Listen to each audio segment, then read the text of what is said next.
అక్కడికి మరి ఈ గొల్లలకు దేవదూత కనబడి చెప్పింది. ఏమని చెప్తుంది? ప్రజలందరికీ కలగబోవు మహా సంతోషకరమైన సువార్తమానం నేను మీకు తెలియచేయుచున్నాను అంటది.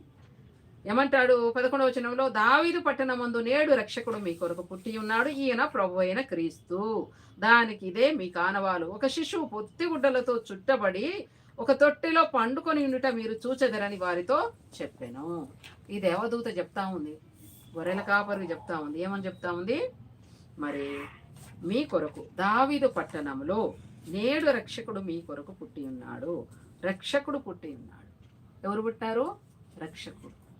అక్కడనే మనకు శిశువు పుట్టాను, మనకు కుమారుడు అనుగ్రహింపబడాను, ఆయన భుజముల మీద రాజ్యభారం అదంతా చూస్తాం కదా. ఇక్కడ దూత చెప్తా ఉంది గొల్లలకి. ఏమని చెప్తుంది? నేడు మీ కొరకు ప్రజలందరికీ కలగబో మహా సంతోషకరమైన సువార్తమానం.